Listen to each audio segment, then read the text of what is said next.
Welcome to another episode of Conversational Pace. Finn, welcome back. I don't even know if you know that you were gone, but I recorded a road shoe review without you. So welcome back. Pleasure to be here. And I was just saying offline, another year I'm excited to be associated with Conversational Pace. And it's cool to start getting shoes well ahead of time. And, we're going to be launching stuff alongside the release of these things. So we're recording this in January, but what is this, a March I think publication? I've read anywhere from mid-February to early March. So I'm hoping mid-February is the answer because we've got the La Sportiva Prodigio Pro. We've had this shoe actually since late November because we got it at the running event when we met with La Sportiva to look at their 2025 line. So we've had plenty of time to run in them, but we're under no financial obligation to say whether we like the shoe or not. We want to keep these reviews authentic and beneficial for you. No one will get to preview or watch this review before it gets published to YouTube. We were talking in our best of 2024 video how we think 2025 is going to see the split of trail super shoes, and there will be super shoes that are plated and super shoes that are non-plated. And we both kind of predicted that this Prodigio Pro might fall into the non-plated super shoe category. So that's definitely something that we're going to have to dive into and see whether this category that we're creating is going to exist or not. Let's see. Let's do a quick rundown of the stats before we dive into the shoe. So it comes out again like mid-February to early March. We'll let you know when it drops. $195. My pair is a US 10.5. We'll definitely go through the typical like La Sportiva sizing spiel, which this 10.5 is a half size larger than my normal size. Came in at 9.7 ounces or 276 grams. We're looking at 28 millimeters of stack in the forefoot and 34 millimeters in the heel, making for a 6 millimeter drop. Going on to the materials, this upper is an all new upper technology from La Sportiva, and it is called Power Wire.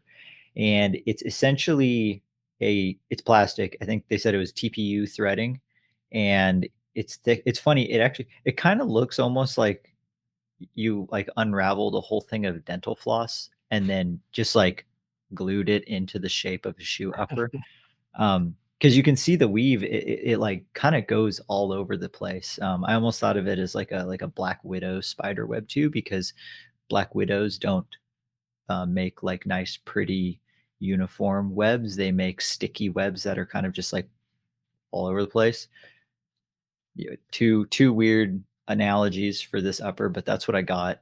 Different colors. I don't. I don't think the different colors did anything. I think this was just for looks. Did you notice any differences between the colors? I feel like they're just showing like the ability that they're able to like show off where they're able to put the threading. Exactly. Yeah. It's just for emphasis, I would imagine.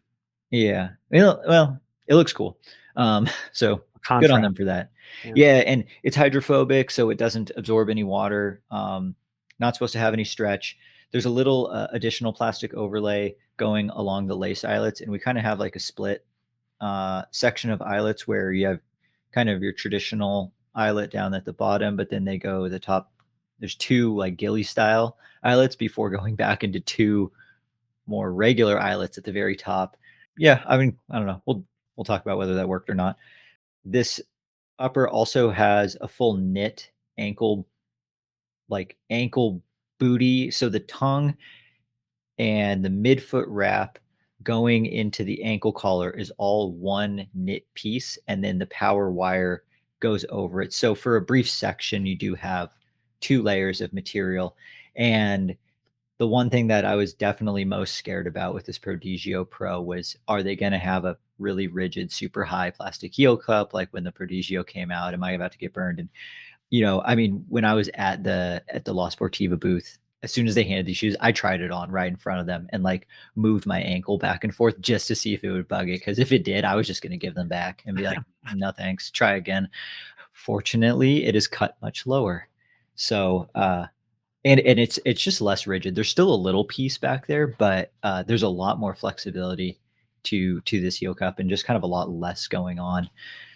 Anything else? I think that's pretty much it for the upper. Oh, there's a couple pieces of padding in the back by the heel, and they're pretty soft, so you can still sit your foot like way back in the shoe. There also is a unique style of padding across the top of the tongue. There's like 4 long tubes of foam that go just along the top half of the tongue, to the top of the foot to, prevent the lace bite and, I don't know, maybe add a little stiffness or something. The midsole, also brand new to La Sportiva. So it's the X-Flow Speed midsole foam. And there's actually 2 components to this midsole. So this is what we're seeing is the carrier foam. It's a nitrogen injected supercritical EVA. Yep. And then we have a TPU drop-in insert. So I guess La Sportiva probably decided that they didn't want to go full TPU. And for reasons, I don't know, probably reasons that we've discussed in the past, whether it's too responsive, too bouncy, too fragile, so on and so forth. So they opted for the carrier foam, and yeah, we'll dive into the ride and how that actually worked. There is also a thin rock film underneath, not definitely not a rock plate, but it's just a very thin film to help prevent from actual punctures and sharp objects really coming up and stabbing the foot, but it doesn't decrease the ground feel. Underfoot, we have the friction white outsole rubber, 4 millimeter lugs across the board. And they're, I don't know, what is it, like a horseshoe type shaped lug. We've seen this on La Sportiva before. This isn't a new outsole pattern. Maybe the spacing of the lugs is slightly different, but it's one full solid outsole piece. Some of the lugs along the very edges are a little bit thicker than some of the middle lugs, but they're pretty evenly dispersed. I mean, you could tell that this outsoles, they meant for it to be kind of a pretty good across all things sort of outsole. That's all I got for the materials. Finn, what kind of running did you get in this shoe? Well, you mentioned in the intro that we've had this shoe since TRE, so we're going on almost 8 weeks now, and concurrently, I'm training for a race called Trans Gran Canaria, about a month from now at the end of February, so it's coincided with heavy training. I put 153 miles on this, didn't get the exact Boom. statistics and total time on feet, but put this through a lot of different paces. I mean, I just got back from a 3-hour run on the Desolation Trail here in Mill Creek Canyon outside Salt Lake. 3 hours in it, 14 miles, or no, 2.5 hours, 14 miles, 8,000 feet of elevation change. Did 2 25-minute steady state uphill runs in it. Tested it on some pretty bulletproof ice trail descents. So that's just one example. Like I'm pretty satisfied with like just the diversity of terrain and kind of mountainous stuff that I was able to put it through, and got a lot of notes here. So we're gonna have a lot to talk about. Love it. Before I talk about my testing mileage, quick plug for the Single Track YouTube channel and also the Shit in the Woods YouTube channel, because for anyone watching this who has not been following the epic rivalry of just smack talk and just training workout hero greatness, that's all being documented across those 2 YouTube channels. Finn Melanson and Mike McMonagle are getting ready for perhaps the throwdown of the decade at Trans Gran Canaria, and they've been documenting much of their training, and it has been so entertaining. And it's also been very helpful because now you're logging monstrous amounts of miles in these shoes. So I'm glad that this is able to contribute to your huge fitness gains. It's been fantastic. I mean, there's that whole phrase, iron sharpens iron, and it also produces lots of miles for shoe reviews. So it's been good in many different ways. Hell yeah. I got 87 miles on this Prodigio Pro, about 14 hours of running and about 17,000 feet of climbing, equal amounts of descending, which I was actually surprising because just kind of eyeballing those numbers, that's a little bit faster than what I typically run, because normally it's 17 to 18 hours for like 100 miles or even 90 miles, and it's usually in that 17 to 20,000 foot range. But I did it in 14 hours. So like my average minutes per mile was actually a little bit on the quicker side in the shoe, and there's a couple of reasons for that. It's not just the shoe, but Yeah. partly the shoe. We should talk about the fit and Yeah. the sizing. So mine is a 10 and a half, which it's pretty typical to go up a half, like definitely go up a half size from your regular shoe size if you've never bought La Sportiva before. Did you have a 12 and a half? 12 and a half. Yep. Did that did that seem good? Yes. Perfect. Okay, yeah, I felt the same way. I was pleasantly surprised with the fit of this shoe.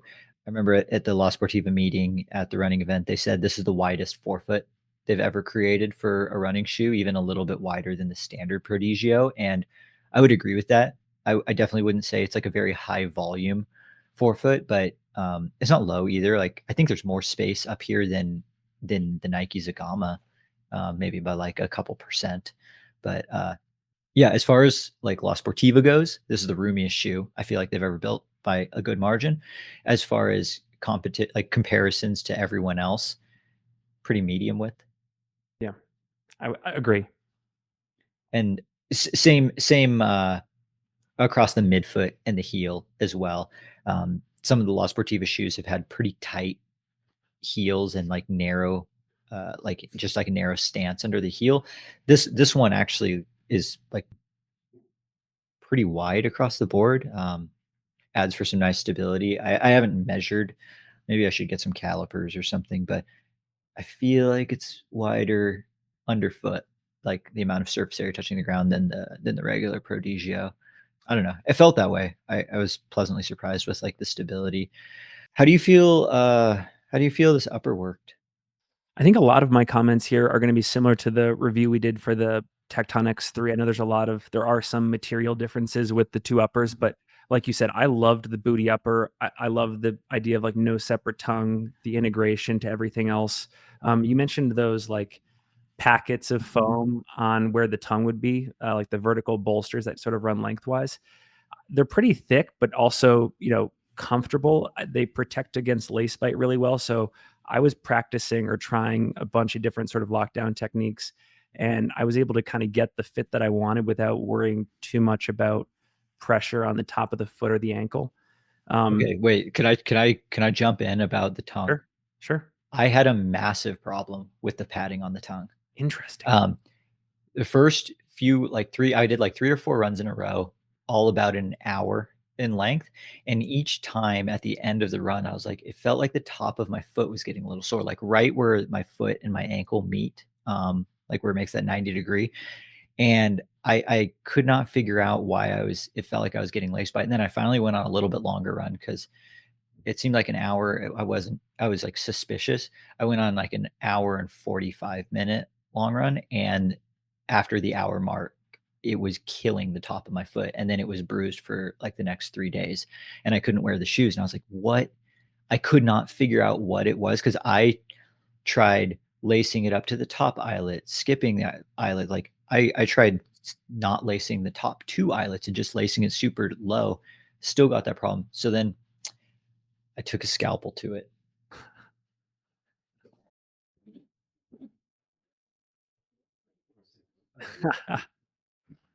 And when I where were you getting the laces to rest on top of the bolsters or in between? And did that make on a top, difference? On on top? top, and that's why I was like, it can't be the laces. It has to actually be the padding. Huh. So what I learned, so there's 4 different chambers of padding, and they all go vertically. I took a scalpel to the very top 2, and I pulled out the padding across the middle 2. And what I ultimately realized was when the padding ended, it was just the bump from the padding ending. When I was, in the shoe, it was just jabbing into my foot.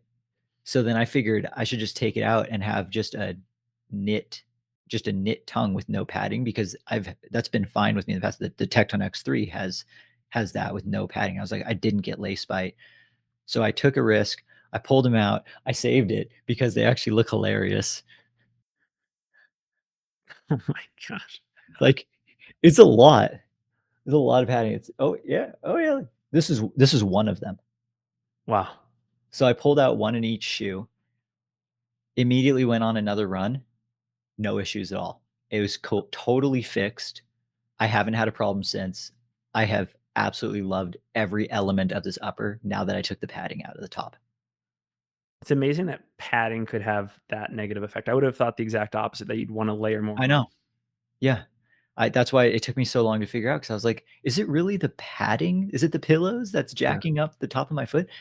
And turns out it was. So now I kept the left and the right ones, and yeah, that's actually keeps the laces from pressing down on the top of my foot really hard because now it's creating a little bit of a bridge. So, just my opinion, I made it better, and I shaved off a half of a gram of weight of padding. amazing. So, I'm just glad that it fixed it because I really, really liked everything else about it, like the no heel stretch. I thought the heel super comfortable, no bruising issues. The knit collar, awesome.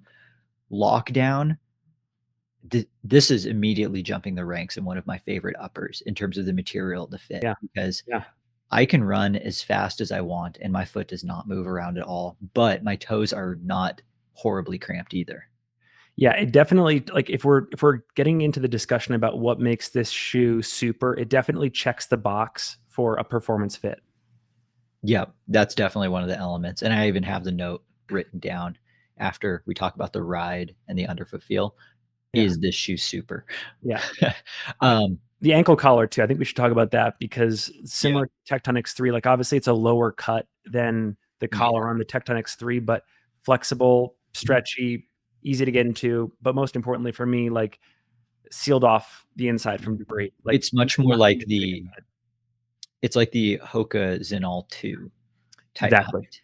Yeah, Um, Previous yeah, generations of the Pegasus Trail had about this height as well, yep, and I don't have I don't have any critiques, like, I have no problems with it. The material's soft enough where sometimes the high knit across the back can bug the back of my Achilles, but this one was plenty soft and stretchy enough where I didn't have any issues with that at all. Let's talk about this midsole foam. Oh, yeah, it's a strobo-less design, so the upper very seamlessly attaches, like, the only thing really between your foot and the actual midsole foam is the sock liner, yeah. which I'm a fan of that because you're just getting more well, there's less glue, less starchy materials, like, you just get more of that midsole foam feel, and I like the midsole, but my perception of it, my opinions not my opinions, just the way I thought it felt has changed over the course of the, like, about 90 miles of And how did it change? so, when I first ran, like, probably the first 30 or 40 miles, it was definitely cushioned, but very snappy. Like, it was almost like that firm cushioning where it's, like, very responsive, like, really just pops off the ground. I was like, "Dude, this shoe is fast." Like, for some reason, it feels, like, plated fast.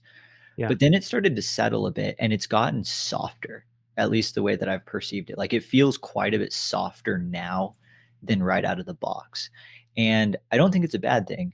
It's just a little bit different.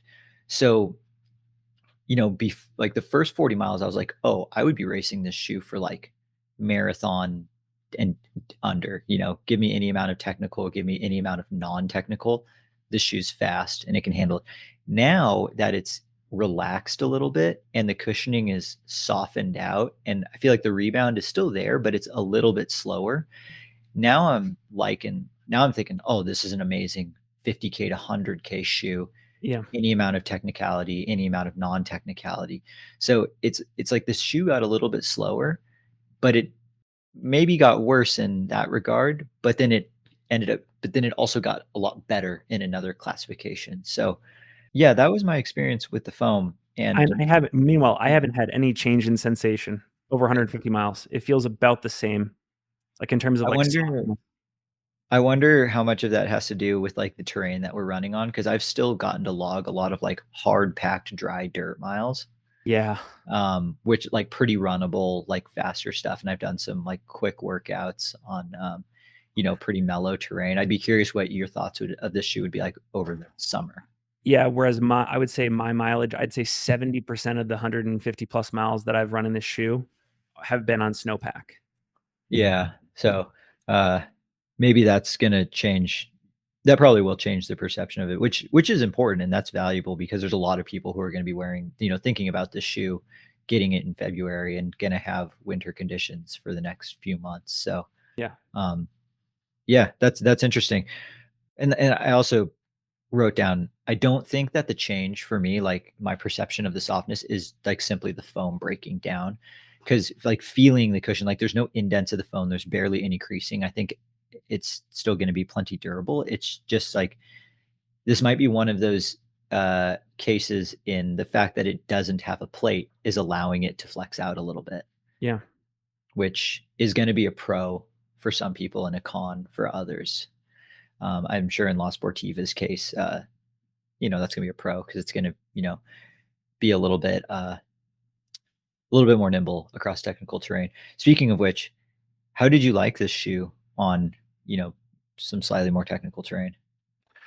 Couple things. I mean, first of all, it is a wider than normal platform for La Sportiva, right? So like a lot more stability running downhill. I think that is something to factor in here.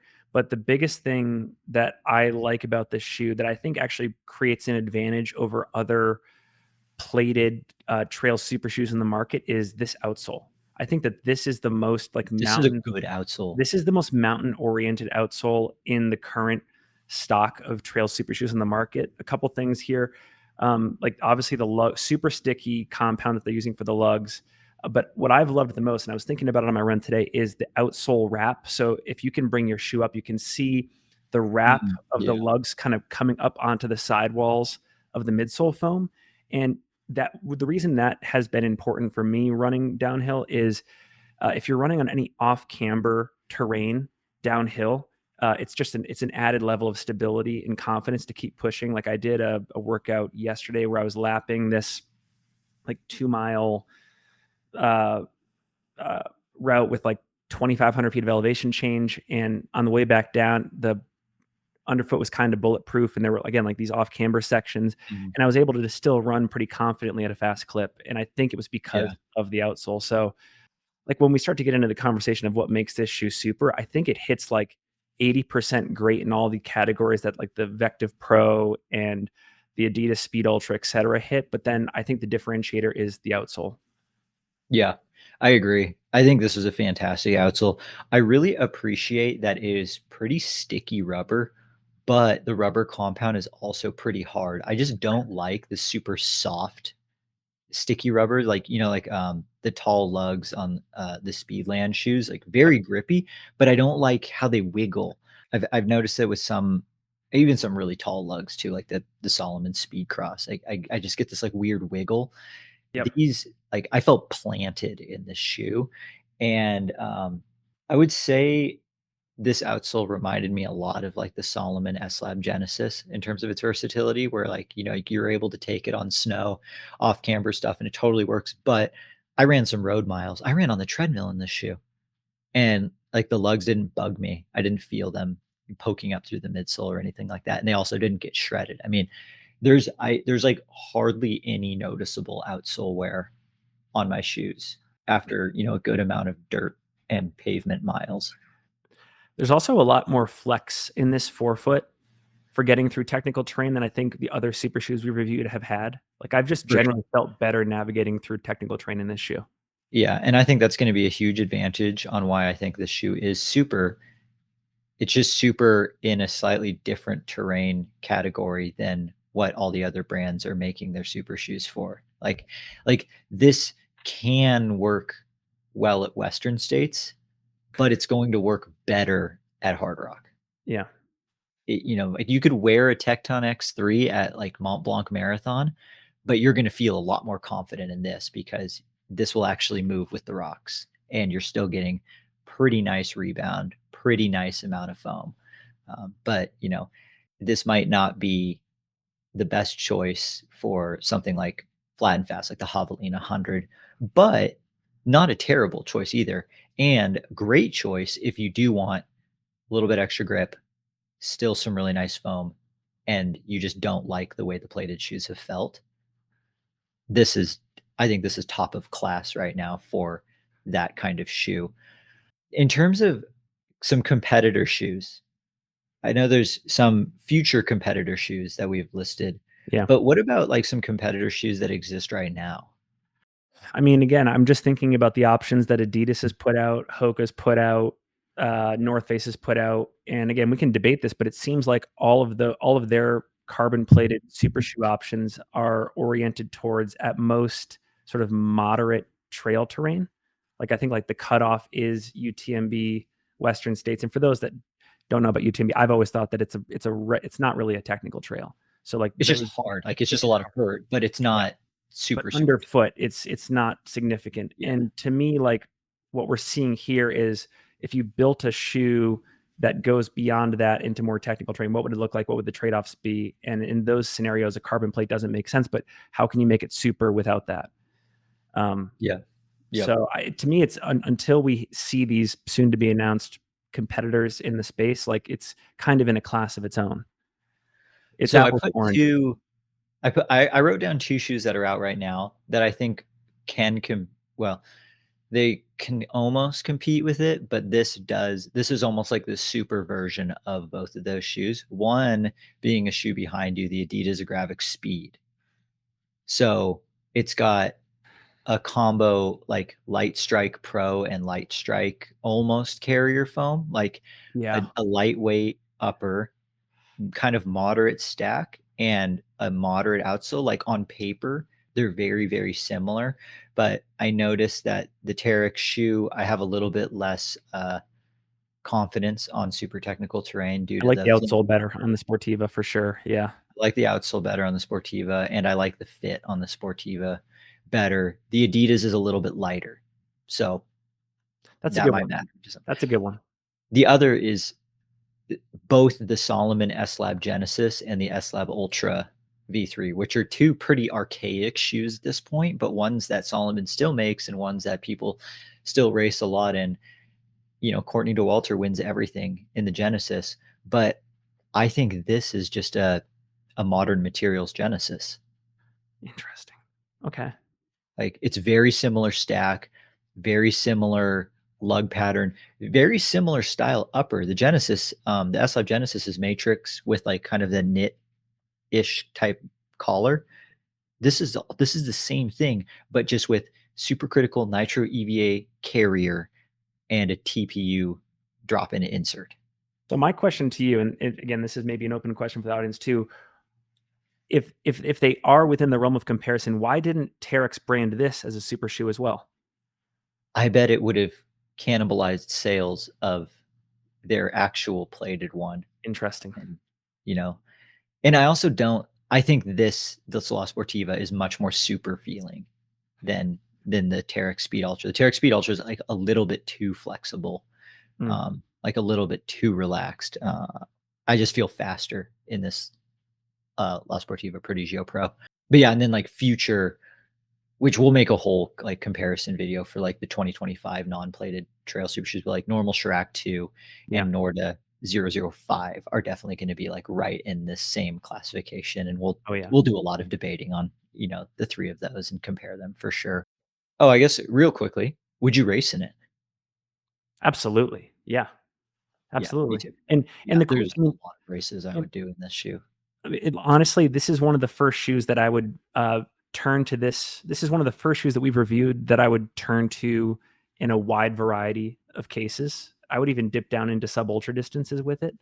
Oh yeah, Um, easy. and also, like the thing that stands out to me about this shoe is the universality of it. Like if you think about most super shoes on the market, I really only want to wear them in a race or a workout environment. And I would say 40% of my mileage was just everyday miles in this shoe, and it didn't beat me up. Yeah, So, like, yeah, this is much the easier value shoe. is widespread. Yeah, this is a much easier shoe to run in on, like, a daily basis. Also because, like, I love plated shoes, but they do beat me up a little bit because I don't know if they just force me to run more powerfully or something, and my body's just like, I'm too weak for that. I don't know.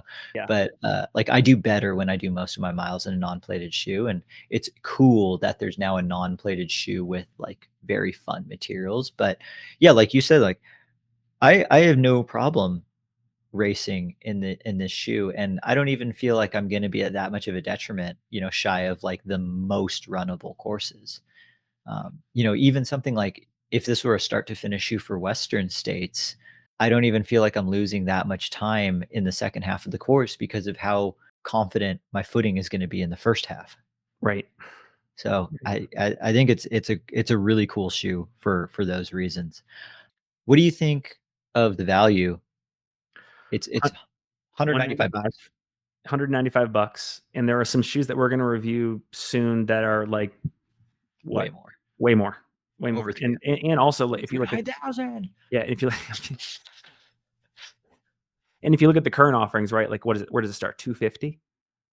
Does it start at 250. The Adidas is 230. okay? Adidas is 230. Um, Ultra Mount Carbon, Mount Blanc Carbon is 260 or whatever. 250. Yeah, so So sub yeah, 200. 195 for a super shoe that you can also wear really whenever you want in a training block. I mean, again, for the budget conscious person that wants as few shoes as possible in their quiver, like this is kind of a no brainer. Well, and we didn't even talk about the durability. We were both kind of in agreement. This shoe feels like it's going to last a really long time. I mean, Yeah. I you know, do you have any signs of wear on your upper? I had told you no signs of wear on the upper, and I had told you offline. You kind of corrected me. I was worried about the durability of the midsole due to the lack of a strobo board, but you were saying that they were like the industry is sort of phasing that tech out, anyways. A And lot of brands are going because of the strokeless. extra foam there, you don't have to worry about packing out as much. So I was worried about the midsole, but I guess not. Yeah, like it's not gonna going no strobel is not gonna hurt the durability.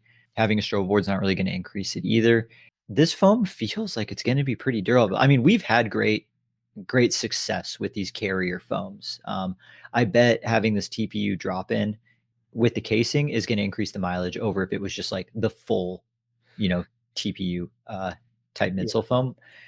But the outsole's so amazing too that I feel like it probably is going to be the midsole at some point. That is what wears out first, which is 9 out of 10 shoes. The midsole foam wears out before anything else. yeah, But I don't know. I feel like this could potentially be one of those shoes where you have fun in it for quite a few miles. And again, that makes that 195 all much more digestible. yeah, yeah. So, but again, I don't know. I just to tease for the audience, I don't know if this is my favorite non-plated super shoe, but Oh, have you already been running in other non-plated super shoes? can neither confirm nor deny. All right. I guess we'll have to discuss that on a future episode of non-plated super shoe debate. But for the time being, I guess my question for the audience is: do you believe that this is a trail super shoe? Can it be a trail super shoe even though it doesn't have a carbon plate? And do you have any questions for the audience before we leave? I'm just stoked about the year, honestly. I think we threw all that stuff out. I mean, another thing is like given I guess the thing, and again, you can edit this out as I'm rambling, but the question I want to know is like with the configuration that Sportiva's put together and Adidas has put together, when did this version of Super Shoe actually get constructed? Now we're just kind of putting the label on it in 2025. Like how far back does this construction go? Like how long have we been overlooking this version of Super Shoe? Are we going on years now? That's a great question. Yeah, maybe it was the In Hoka front of us all Hoka along. in 2014. That's debatable. But that was also a sweet shoe. Okay, this has been a fun episode. Conversational Pace. Thank you, Finn. I will catch you in the next one.